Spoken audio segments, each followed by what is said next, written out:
Por muito tempo, os cristãos se perguntaram silenciosamente como Jesus passou de um menino de apenas 12 anos perdido no templo para um homem de 30 anos pregando sermões poderosos.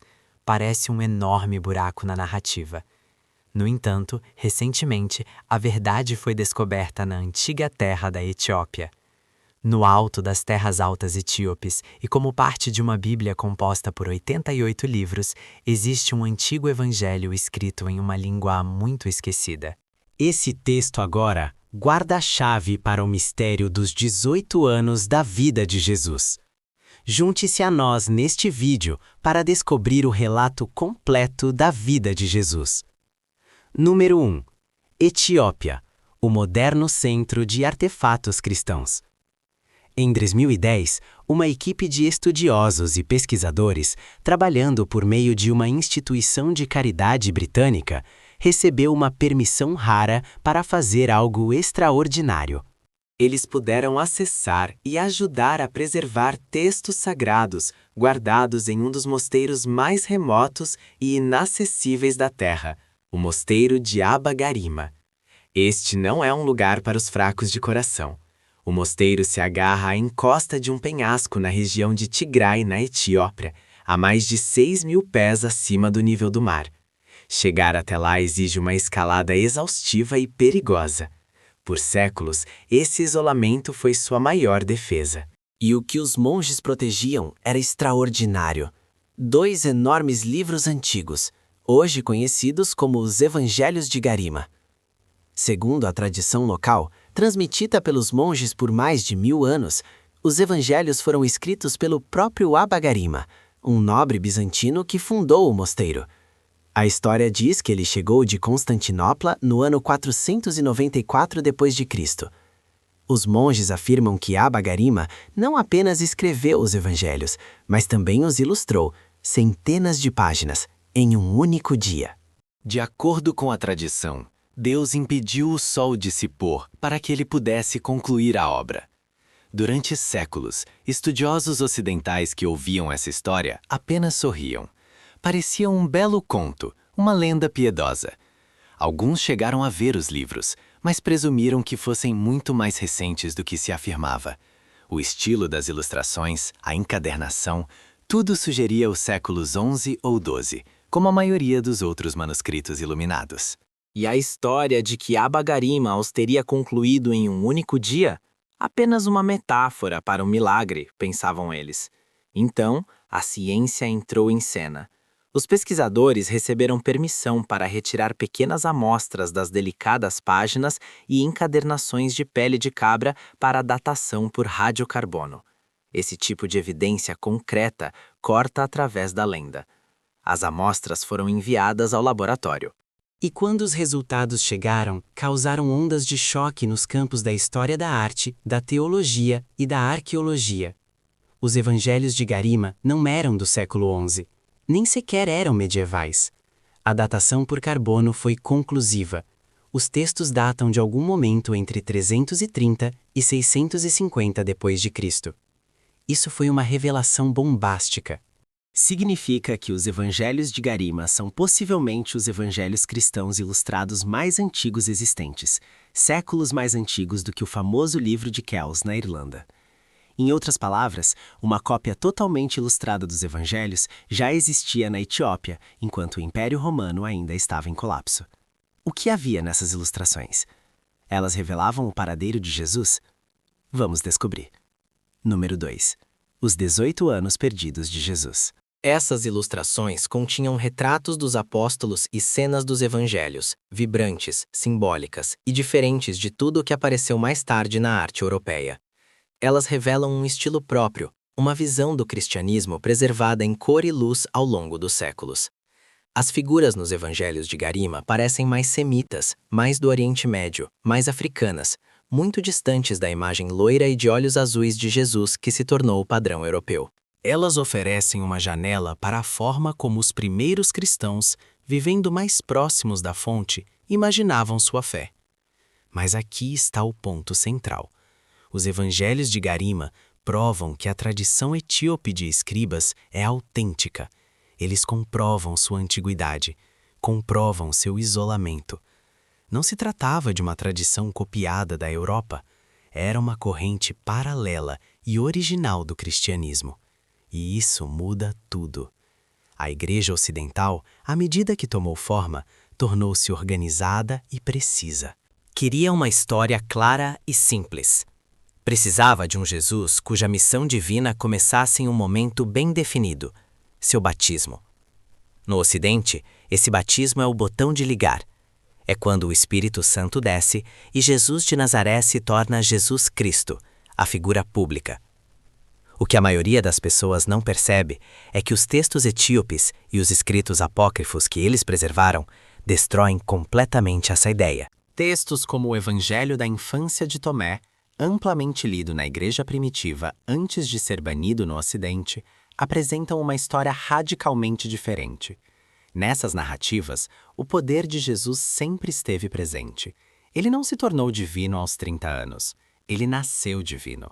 Uma criança lutando para ser humana, enquanto, ao mesmo tempo, era plenamente Deus. É uma história mais caótica, mais complexa, mais dramática, e que a Igreja Etíope nunca hesitou em contar. Enquanto o Ocidente preferia um Salvador organizado e previsível, os textos etíopes revelam a realidade crua, desordenada e francamente aterrorizante de seu poder, o divino perigoso. Eis o ponto sobre os textos preservados na Etiópia. As histórias que eles contam sobre os anos perdidos de Jesus não estão apenas ausentes da nossa Bíblia, elas são ativamente diferentes. Descrevem um Jesus poderoso, inventivo e às vezes profundamente alarmante. São as histórias que os concílios ocidentais, em Nicéia e além, não puderam incluir. Elas não se encaixavam na imagem organizada que desejavam. Então, o que Jesus estava fazendo durante os 18 anos perdidos de sua vida? Número 3. Revelados, os relatos descartados da vida de Jesus. Vamos começar com o mais famoso deles, tão famoso que é mencionado no Alcorão e em textos de todo o mundo antigo, a história dos pássaros de barro. Um jovem Jesus, talvez com 5 ou 6 anos, está brincando perto de um riacho no sábado, o dia sagrado de descanso. Ele recolhe a argila macia da margem do rio e, com movimentos cuidadosos e delicados, molda 12 pequenos pardais. Um homem o vê e fica indignado. Isso não é brincadeira, é trabalho, é criação, e criar no sábado é um sacrilégio. O homem corre para avisar José. Seu filho está no riacho, ele reclama. Ele pegou argila e moldou 12 pássaros, está trabalhando no sábado. José chega, zangado e envergonhado. Por que você está fazendo isso no sábado? Ele repreende. E o jovem Jesus? Ele não pede desculpas. Não recua. Simplesmente olha para os pássaros de barro, bate palmas e grita: Vão, voem! Num instante, os pássaros de barro ganham vida. As penas surgem. Eles começam a cantar. E então voam para o céu. Os homens ficam ali parados, de boca aberta. Isso não é apenas um truque. É uma declaração teológica. Mesmo quando criança, Jesus é mostrado exercendo o próprio poder da vida, um indício do poder divino com o qual nasceu. Mesmo como criança, ele é apresentado como Senhor da criação e Senhor do sábado, décadas antes de seu ministério público. Ele exerce o mesmo poder que, no Gênesis, moldou Adão do pó da terra. Mas nem tudo são grandes milagres. Algumas histórias o mostram dominando o mundo físico de formas práticas, quase utilitárias. Um relato ocorre na oficina de carpintaria de José. José, seu pai terreno, era um mestre artesão, um tecton. Nesse dia, ele está construindo uma cama luxuosa, ou, em algumas versões, um trono para um cliente rico. Ele mede a madeira e comete um erro crítico. Corta uma peça curta demais. Todo o pedido está arruinado. A madeira é cara. José entra em pânico. O jovem Jesus percebe o problema. Calmamente diz ao pai para não se preocupar. Ele pega a peça curta de madeira, segura uma extremidade em cada mão e a estica como se fosse elástica até atingir o comprimento perfeito. Ele a entrega de volta a José, que fica atônito. Este é um Jesus que não apenas entende o mundo, ele o comanda. Ele corrige os erros humanos. Outras histórias mostram feitos semelhantes. Ele quebra um jarro de água e, em vez de ser repreendido, recolhe a água com seu manto e a leva para casa como se fosse um balde. Em outra história, sua mãe lhe dá um único grão de trigo para plantar.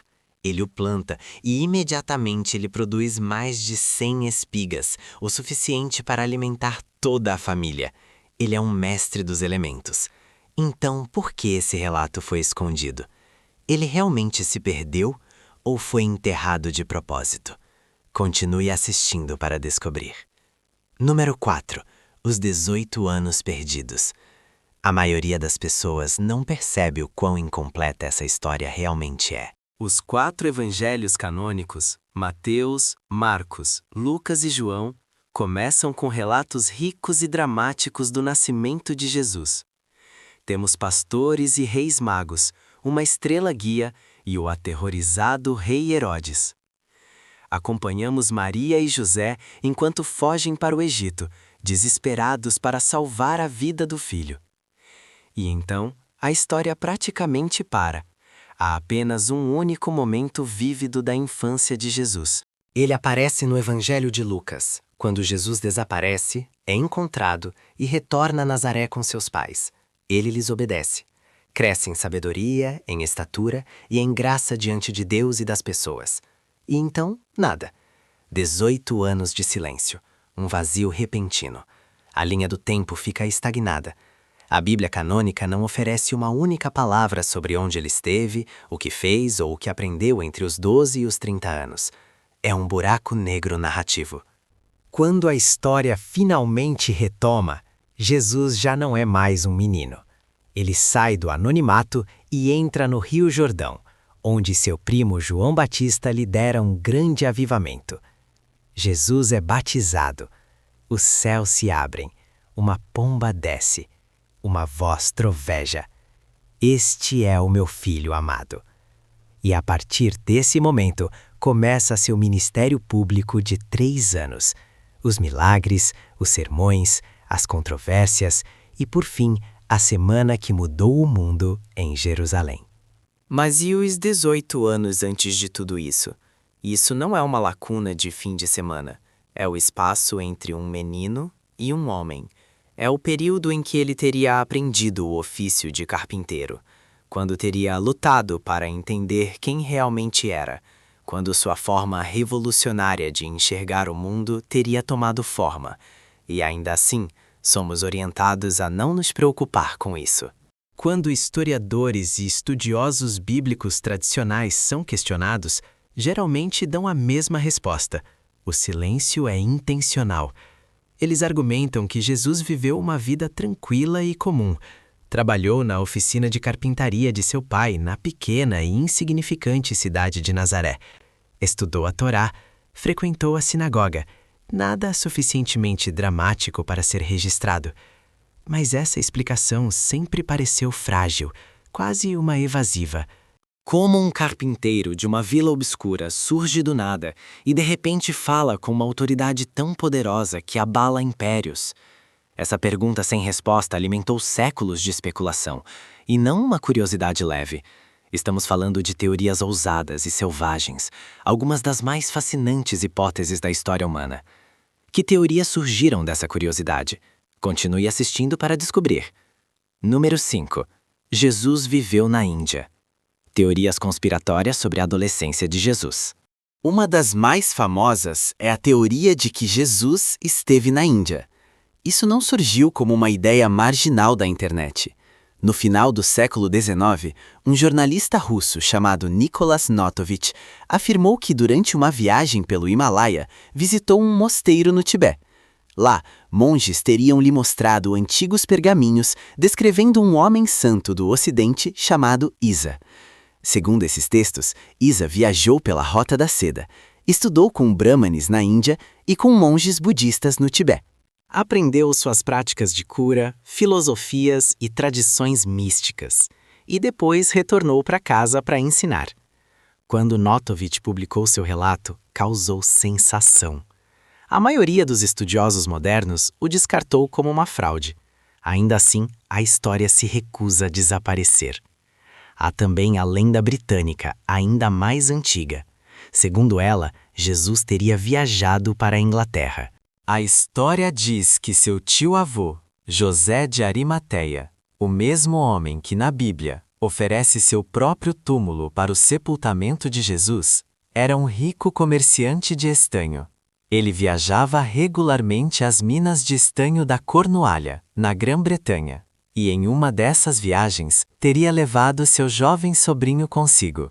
Essa lenda se enraizou tão profundamente que inspirou o famoso poema Jerusalem, que faz a pergunta inquietante: e aqueles pés, em tempos antigos, caminharam pelas verdes montanhas da Inglaterra? Algumas versões vão ainda mais longe, sugerindo que Jesus estudou com os druidas, os antigos sacerdotes celtas. Há também uma teoria mais plausível: o Egito. A família de Jesus já havia fugido para lá uma vez. Eles teriam contatos. A Alexandria, no Egito, abrigava a maior biblioteca do mundo antigo, um centro de filosofia, ciência e religião. Para uma mente jovem e brilhante em busca de conhecimento, não havia lugar melhor. Outra teoria popular o coloca entre os essênios, uma seita judaica mística, quase eremita, que vivia em comunidades no deserto perto do Mar Morto. Eles eram profundamente focados na pureza, na profecia messiânica e no fim dos tempos. E aqui está o detalhe impressionante. Foram eles que escreveram e esconderam os manuscritos do Mar Morto. Muitos estudiosos notaram fortes paralelos entre seus ensinamentos e a mensagem de Jesus, tornando plausível que ele tenha passado um tempo com eles no deserto. Índia, Grã-Bretanha, Egito, o deserto. Todas essas teorias tentam preencher o mesmo vazio de 18 anos. Todas giram em torno de uma pergunta ardente: para onde ele foi? Teria sido a Etiópia? E por que a Etiópia? Número 6. Por que Jesus deve ter ido à Etiópia? Para entender por que a Etiópia é importante, é preciso compreender algo crucial. A Etiópia não é como nenhum outro lugar do mundo. A maioria das pessoas não percebe, mas sua história cristã é em muitos aspectos mais antiga, mais profunda e mais contínua até mesmo do que a de Roma. Quando se pensa no cristianismo na África, muitos imaginam missionários europeus chegando durante a colonização no século XIX. Em grande parte do continente, isso é verdade, mas não na Etiópia. Essa nunca foi a história deles. A ligação da Etiópia com o cristianismo é antiga, é bíblica e, surpreendentemente, está registrada na própria Bíblia que todos já leem. No livro de Atos dos Apóstolos, capítulo 8, há um momento notável envolvendo o apóstolo Felipe. Um anjo o instrui a seguir por uma estrada no deserto. Lá, ele encontra um poderoso oficial, um eunuco etíope, que servia como tesoureiro da rainha da Etiópia. Um homem de influência, riqueza e autoridade. Felipe o encontra em sua carruagem, lendo o profeta Isaías, mas sem compreendê-lo. Felipe explica a passagem e lhe diz que ela aponta para Jesus. O oficial acredita imediatamente e ali mesmo, à beira da estrada, pede para ser batizado. Assim, o cristianismo cria raízes na Etiópia de forma precoce, direta e sem mediação ocidental. Esse relato está no livro de Atos. Não é uma lenda tardia, nem uma tradição marginal. Registra uma das primeiras conversões não judaicas ao cristianismo e envolve um alto oficial etíope. Só isso já nos diz algo importante. A Etiópia fazia parte da história cristã desde o início. A partir daí, a história se torna ainda mais impressionante. O antigo reino etíope de Aksum era uma grande potência mundial. Estava lado a lado com Roma, a Pérsia e a China, como uma das grandes civilizações de seu tempo. Então, no século IV, por volta de 330 d.C., seu governante, o rei Ezana, converteu-se ao cristianismo e o tornou a religião oficial de todo o império. Pense nisso por um momento. Isso aconteceu décadas antes de o Império Romano adotar oficialmente o cristianismo. E não foi imposto por conquista ou domínio estrangeiro. Foi uma decisão deliberada de um rei forte e independente. E agora vem a parte que muda tudo. A Etiópia nunca foi colonizada com sucesso. Ao longo de séculos de expansão romana, conquistas islâmicas e da corrida europeia pela África, a Etiópia resistiu. Manteve sua independência, sua língua e sua fé.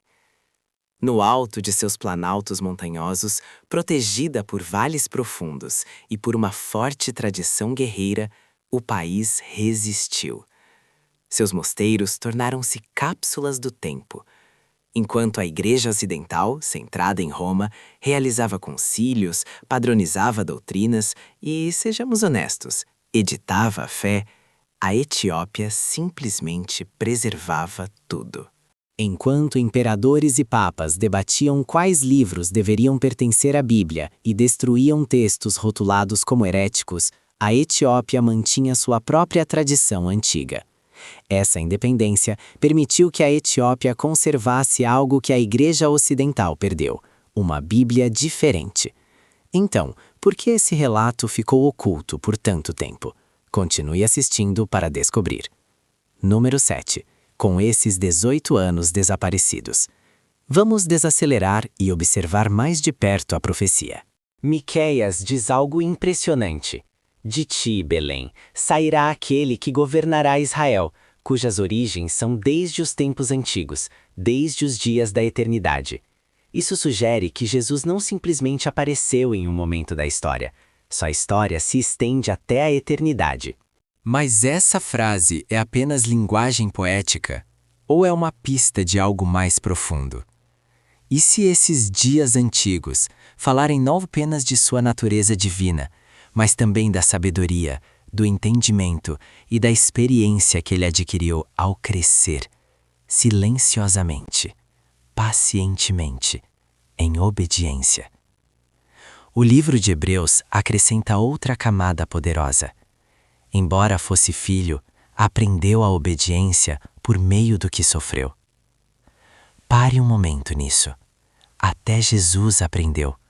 Ele cresceu, foi moldado pela experiência. Então, e se os anos que chamamos de silenciosos foram na verdade os anos em que Deus falou com mais clareza? Não por meio das multidões, mas da solidão. Não pelo ruído, mas pela quietude. Não pelos aplausos, mas pela obediência. Nem todo poder é barulhento, nem toda preparação acontece em público. Algumas das transformações mais profundas acontecem onde apenas Deus pode ver. Talvez esses anos ocultos não fossem um mistério a ser resolvido, mas uma profecia se desenrolando silenciosamente. A maioria das igrejas permanece dentro dos limites do cânone bíblico, os livros oficialmente reconhecidos como Escritura. Isso protege crenças centrais, evita a confusão, mantém o ensino limpo, organizado e seguro. Mas aqui surge o desconforto. Alguns acreditam que o silêncio não serve apenas para proteger a verdade, serve também para proteger a história a qual estamos acostumados. Porque e se Jesus estudou no Egito? E se aprendeu com monges na Índia? E se viajou com comerciantes até a Grã-Bretanha? Se algo disso fosse verdade, poderia transformar completamente a forma como enxergamos sua vida. Para alguns, isso parece perigoso. O que você acha sobre os anos perdidos da vida de Jesus? Conte-nos nos comentários abaixo. Obrigado por ficar até o final. Esperamos que o nascimento e a história de Jesus Cristo tenham se tornado mais claros para você. Não se esqueça de curtir e se inscrever no canal. Clique no próximo vídeo exibido na sua tela para acompanhar mais histórias interessantes como esta. Até lá!